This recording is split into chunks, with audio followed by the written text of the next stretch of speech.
কাছে একটি খবর আসে যে TR01E3567 একটা অটো গাড়ি দিয়ে কিছু কন্ট্রাব্যান্ড ড্রাগস নাগরজোলার দিক থেকে ক্যাম্পের বাজার দিকে যাচ্ছে।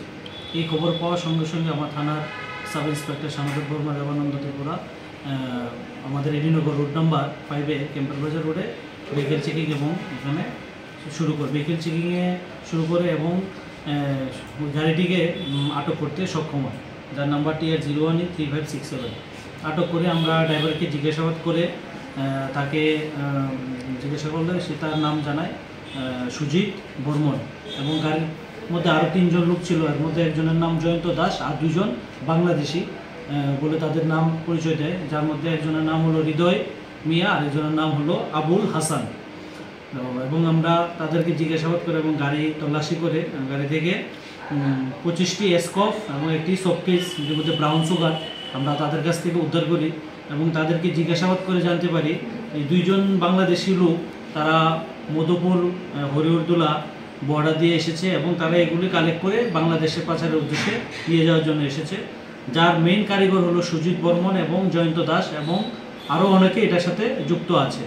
তো আমরা এগুলি সিজ করি যথারীতি NDPS আইন মোতাবেক এবং সিজ করে তাদেরকে আটক করে থানায় নিয়ে আসি এবং এর বিরুদ্ধে একটি NDPS মামলা আমরা রুজু করি এবং তদন্ত শুরু করি। এই অটো গাড়িটা কোথায় থেকে কোথায় যাচ্ছিল? এইটা নাগরজোলা থেকে ক্যাম্পের বাজার দিকে যাচ্ছিল বর্ডার সাইডে। এটা কি বাংলাদেশ নিয়ে যাওয়ার উদ্দেশ্য? তার প্রাথমিক জিজ্ঞাসাবাদ তারা বলেছে যে এগুলি বাংলাদেশি তারা পাচার করে এবং দীর্ঘদিন ধরেই তারা এই ব্যবসার সাথে জড়িত। আর কি কেউ আছে কিছু জিজ্ঞাসাবাদে বেড়ে? তাদেরকে জিজ্ঞাসাবাদে আরও নাম আমাদের কাছে এসেছে, তবে ইনভেস্টিগেশনের সাথে আমরা এখন বলছি না। যারাই এই NDPS ব্যবসা বা ড্রাগসের সাথে জড়িত আমরা তাদেরকে অতি সত্বর এবারে অ্যারেস্ট করবো, জালে তুলব এবং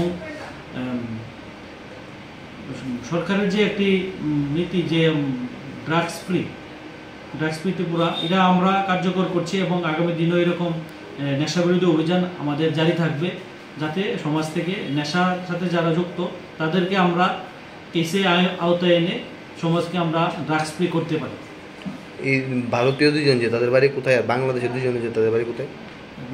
যারা ভারতীয় তাদের বাড়ি ক্যাম্পের বাজার, তারা ওই বাংলাদেশি লোকের সঙ্গে যোগাযোগ আছে, প্রাথমিক তদন্তে এতটুকু পাওয়া গেছে।